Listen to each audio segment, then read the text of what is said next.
n'a pas le droit de rater des innovations, on n'a pas le droit de rater des changements majeurs dans la société qui seraient liés à l'innovation. Travaillant dans le sport automobile et plus précisément la Formule 1 qui est le top, on va dire, de la haute technologie en matière de voitures, c'est vrai que je me sens évidemment concernée puisque nous, dans notre métier, on est là pour parler de la sécurité, de l'améliorer tous les jours au quotidien et donc forcément d'innovation. Je trouve que c'est une bonne démarche, c'est une bonne façon de montrer que la Lorraine, c'est autre chose que la caricature qu'on en a souvent quand on n'y va pas et qu'on essaie d'innover, on essaie de trouver de nouvelles choses, on essaie d'impliquer les jeunes surtout dans des projets comme ça. C'est évidemment des projets qui me semblent très très positifs.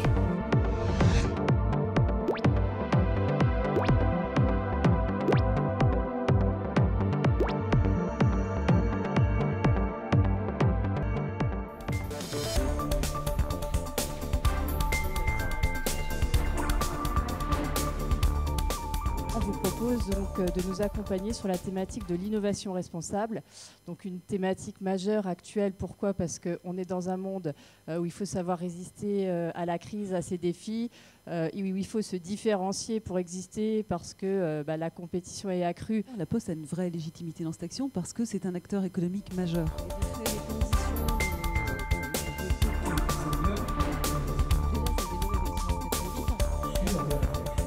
Il fallait retenir un mot majeur en matière d'innovation de ce que vous avez entendu cet après-midi.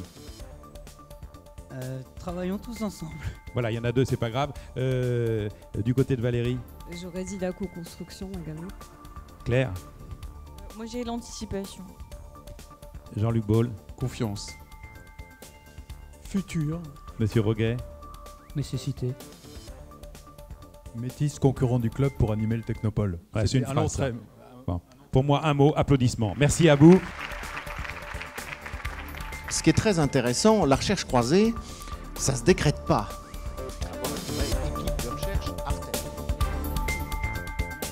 Je dirais que ce partage des expériences, des visions complémentaires de tous les acteurs nous donne bien l'illustration que beaucoup de choses se font en Lorraine.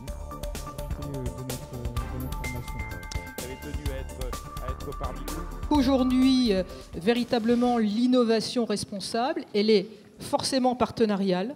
Et ça, je trouve que c'est une belle démonstration. On est forcément sur des évolutions en termes de technologie, certes, de méthode et de gouvernance. Alors en effet, IKEA inscrit le développement durable dans toutes ses actions au quotidien. Vous connaissez IKEA, c'est un groupe suédois qui est très proche de l'environnement. Il le traduit dans des actes forts. Une entreprise, elle est toujours en mouvement. C'est ça la conduite du changement, c'est ça l'innovation. Et on voit bien au travers des différents exemples qui sont donnés qu'on est tout à fait dans cette dimension et cette approche. L'innovation, pour moi, c'est créer une rupture dans un processus, d'une certaine manière. Et donc, ça a déjà réinterrogé complètement notre rapport à nos publics, qu'ils soient internes ou externes. Il faut avoir le regard vers l'extérieur, avoir une forte ouverture sur l'extérieur, et ça passe nécessairement par des synergies avec des partenaires innovants, respectueux de leur environnement. Le premier mot qui me vient à l'esprit, c'est diversité. Daniel Mitoire. Je dirais 3, projet, esprit collaboratif. Lucia Patou. Plus de satisfaction. Luc Johan, encore plus de satisfaction. Innovation, c'est savoir combiner. Jean-François. Moi, je m'adresserai plutôt aux étudiants qui sont là et je leur dirais plutôt faites chauffer les neurones parce qu'on attend beaucoup de choses de vous et vous en avez eu quelques démonstrations aujourd'hui, enfin cet après-midi. Il a triché, Jean-François. Thomas Culéry. Ça s'enchaîne bien, projet, visionnaire. Claire. Participatif. Eh bien, on va vous applaudir, merci infiniment.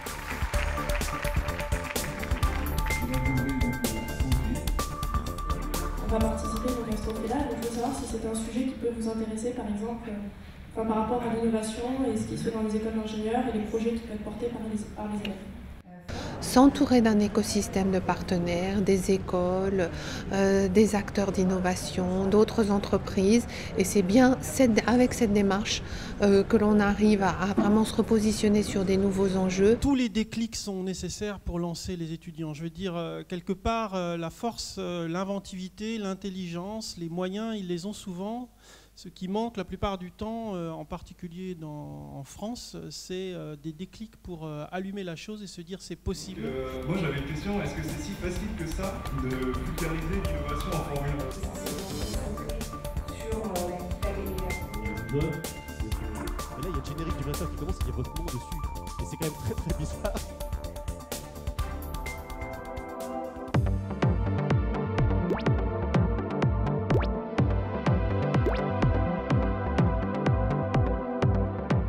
Donc comment vous pouvez vous impliquer dans cette démarche? C'est bien sûr en allant régulièrement peut-être sur le site internet, puis surtout participer au trophée Innovation Responsable. Vous êtes les bâtisseurs du monde de demain, on a besoin de vos idées, vos projets. Et pour nous qui sommes encore étudiants et qui avons encore beaucoup de chemin à faire par rapport aux entreprises, à la recherche, etc., l'innovation c'est quelque chose qu'on doit mettre en avant et qui doit vraiment devenir quelque chose de primordial dans tout ce qu'on pourra faire, dans nos idées, dans notre travail, etc. Ça rentre vraiment dans ce que je veux faire plus tard, c'est-à-dire innover, essayer de construire de nouveaux projets assez innovants. C'était très intéressant parce que ça donne vraiment envie d'avoir des idées à l'avenir.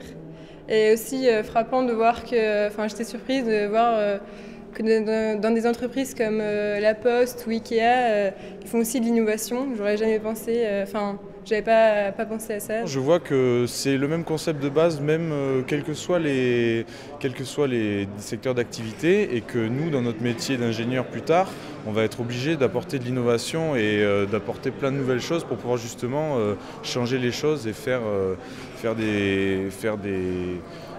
inventer de nouveaux concepts et améliorer notre quotidien par exemple. Je pense qu'il faut oser, il faut ne pas avoir peur. Quand on est jeune, je pense qu'on a tellement d'idées, on fourmille d'idées, d'envies. Il ne faut pas hésiter, il faut foncer. Je pense que voilà, quand on veut, on peut. C'est comme ça qu'on trouve des choses incroyables qui peuvent changer le monde. Quand on est jeune, on peut changer le monde, on peut avoir cette envie-là. Et il faut ne pas hésiter, il faut y croire, il faut y aller jusqu'au bout.